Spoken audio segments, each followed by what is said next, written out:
क्या आपको पता है कि हम सब हमेशा हर रोज सिर्फ ऐसी बातें करते हैं कि आपको अपने खाने के अंदर अधिक फ्रूट्स लेना चाहिए, अधिक वेजिटेबल्स लेने चाहिए, वाटर इनटेक ज्यादा करना चाहिए और फाइबर आपके खाने में हो, प्रोटीन अधिक हो। इस तरह की हम बहुत सारी बातें और नॉलेज शेयर करते हैं एक दूसरे के साथ। तो क्या आपने जाना है कि सबसे ज्यादा हम जो यूज करते हैं चीज वो है हमारा आटा। और उस आटे को हमें किस तरह से खाना चाहिए और उसके अंदर कौन कौन से इंटीग्रेंट्स होने चाहिए जो कि हमारे हेल्थ के लिए बहुत ही अच्छे होते हैं।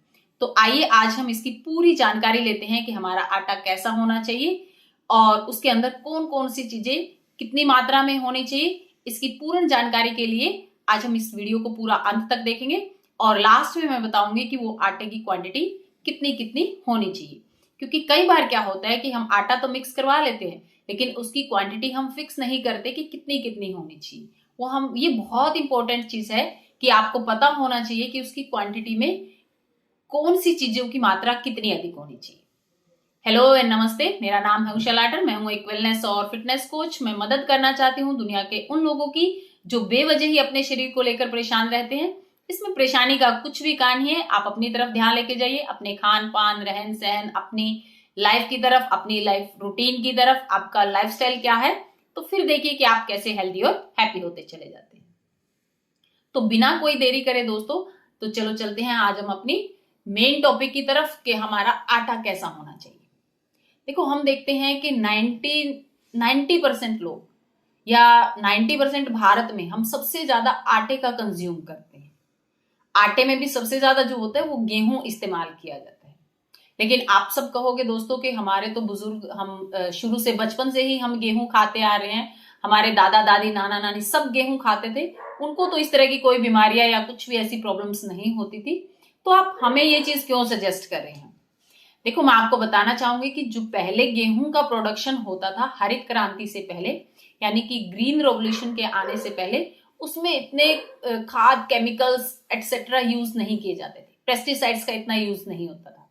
लेकिन जैसे ही हरित क्रांति इंडिया में आई थी, उसके बाद से एक हाइपरब्रिड का इस्तेमाल किया जाने लगा। यानी कि हमारी जो सीड होती थी उसको, उसकी फॉर्म चेंज करेगी मोर प्रोडक्शन के लिए, यानी कि आपका प्रोडक्शन बढ़ाने के लिए। तो डेफिनेटली है कि उसके ऊपर कुछ हानिकारक प्रयोग किए गए होंगे जिससे कि उसकी फर्टिलिटी जो है वो इतनी ज्यादा इंप्रूव हुई। तो उसके बाद से जो है कोई भी जो हमारे अनाज हैं वो थोड़े थोड़े हमारी सेहत के लिए नुकसानदायक धीरे धीरे होते चले गए और अब इनका इस्तेमाल बहुत अधिक होता है, तो ये हमारी सेहत के लिए और भी अधिक हानिकारक होते जा रहे हैं। तो आइए हम जानते हैं कि जो हम गेहूं इस्तेमाल करते हैं वो बहुत अच्छा होता है।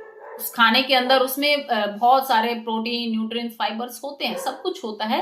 लेकिन हम कंटिन्यू एक ही चीज को खाए जा रहे हैं, एक ही चीज को खाए जा रहे हैं, उसको हम चेंज नहीं करते, तो कहीं ना कहीं वो चीज हमें नुकसान करने लग जाती है।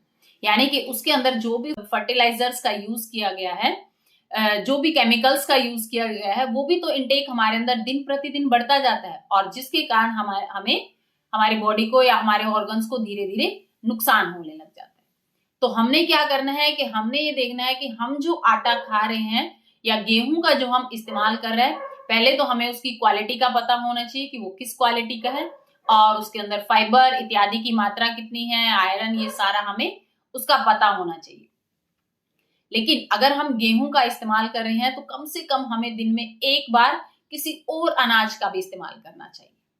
देखो, जब हम कॉन्टिन्यूसली या बचपन से हम गेहूं का इस्तेमाल कर रहे हैं तो जो और चीजों से हमें फाइबर मिलता है या आयरन मिलता है या प्रोटीन्स मिलते हैं या विटामिन मिलते हैं, तो वो हमारे रह जाते हैं। जैसे कि बाजरे से हमें बहुत अधिक आयरन मिलता है। आपने देखा होगा कि जब सर्दियों में आप बाजरा इत्यादि अधिक खाते हैं, खिचड़ी, रोटी, तो आपका चेहरा जो है धूप में बैठते ही एकदम से रेड हो जाता है। यानी कि उसमें आयरन बहुत अच्छा होता है। जौ होता है, जौ में फाइबर बहुत अच्छा होता है। और इस तरह से चना है, चने में भी फाइबर बहुत अच्छा होता है, प्रोटीन बहुत अच्छा होता है, काबुली चना जिसको बोलते हैं उसके अंदर। रागी, रागी में भी फाइबर का इंटेक बहुत अच्छा होता है, आपकी स्किन के लिए, अपनी बालों के लिए, आपके लिए बहुत अच्छा होता है और चेहरे पर झाइयां, झुर्रियां नहीं आने देता। तो अगर हम सिर्फ और सिर्फ गेहूं का आटा खाते रहेंगे, इन चीजों को अवॉइड करते रहेंगे, तो जो इन चीजों से हमें मिलने वाले अच्छे पदार्थ हैं वो हमारे शरीर के अंदर नहीं जा पाएंगे। तो हमने इसके लिए क्या करना है कि इसके लिए हमें क्या करना है कि अपना एक आटा हमें तैयार करना है, और उस आटे में हम इन जो ये जो खाद्य पदार्थ हैं इनको भी हम ऐड कर सकते हैं। अब देखो, इसके ऐड करने का एक फॉर्मूला होता है, यानी कि एक तरीका होता है कौन सा हमें कितनी मात्रा में लेना चाहिए, वो आपको जरूर ध्यान में रखना है, और उसको ध्यान में रखते हुए ही अपने आटे को पिसवाना है। अगर आप बाहर पिसवाते हैं अपने आटे को, तो वहां से सिर्फ गेहूं का आटा पिसवाइए, बाकी चीजें आप घर में पीस सकते हैं। एक और बात का ध्यान रखना है कि जब भी आप आटा पिसवाते हैं, उसके साथ में ही सारी चीजों को ऐड नहीं करना है। क्यों नहीं करना है? क्योंकि देखिए कि जौ की जो शेप है वो अलग होती है, बाजरे की शेप अलग होती है, साइजेस अलग होते हैं, चने का अलग होता है, गेहूं का अलग होता है, और इसी तरह से इनके सबके साइजेस अलग होते हैं। तो जब आप इकट्ठा इनको पिसवाते हैं तो कहीं ना कहीं जो छोटा साइज है वो रह जाता है, और जब आप उसको स्टेन करते हैं, सोचते हैं कि दाने दाने ज्यादा आ रहे हैं, तो हम स्टेन करके उसका यूज करते हैं, और जिसकी वजह से वो असली जो उसके न्यूट्रिएंट्स हैं वो हमारी बॉडी के अंदर नहीं जा पाते हैं। तो हमने क्या करना है कि गेहूं और चने को लगभग हम इकट्ठा इस्तेमाल कर सकते हैं, क्योंकि दोनों का साइज अप्रोक्सीमेटली सेम सा होता है। तो हमने क्या करना है कि इनकी क्वांटिटी के ऊपर हम ध्यान लेके जाते हैं। जब हम चैनल पर अपनी वीडियो को और आगे लेके जाएं, तो उससे पहले आपने ध्यान रखना है,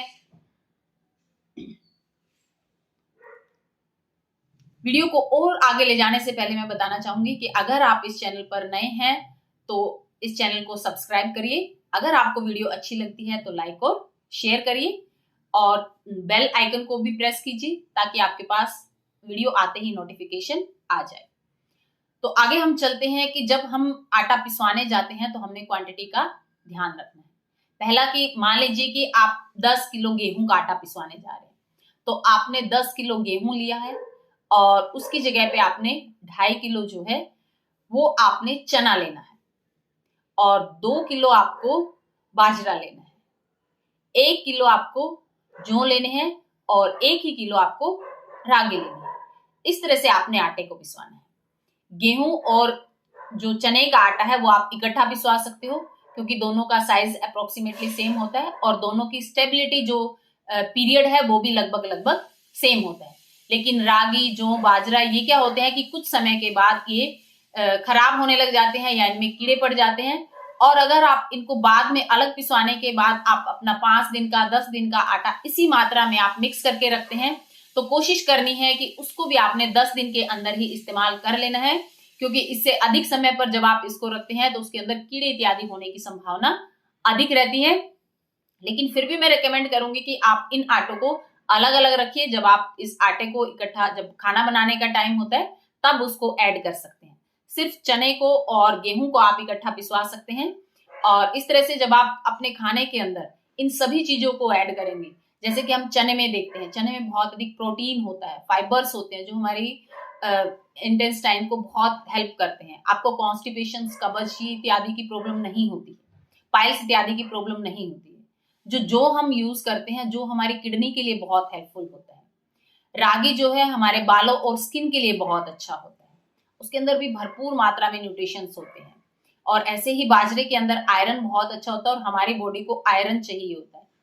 और जैसे कि डायबिटीज में, थायराइड में इत्यादि में कई बार हमें सिर्फ गेहूं के खाने से भी प्रॉब्लम हो जाती है। आपने देखा होगा कि कई बार डायबिटिक वाला जो पेशेंट होता है, या थायराइड जिसको है, या किडनी की प्रॉब्लम जिनको चल रही है, हार्ट ब्लॉकेज है, तो डॉक्टर उनको गेहूं के आटे का इस्तेमाल करना कम कहते हैं कि आपको गेहूं के आटे का कम इस्तेमाल करना है। आप चाहें तो मल्टीग्रेन्स इस्तेमाल कर सकते हैं, या फिर अलग अलग तरह के अलग अलग दिन पर आप अलग अलग आटे की रोटी खा सकते हैं। इससे भी आपके अंदर पूरा न्यूट्रिशन जो है वो भरपूर मात्रा में जाएगा, जिससे आप और अधिक स्वस्थ और स्मार्ट होते चले जाएंगे।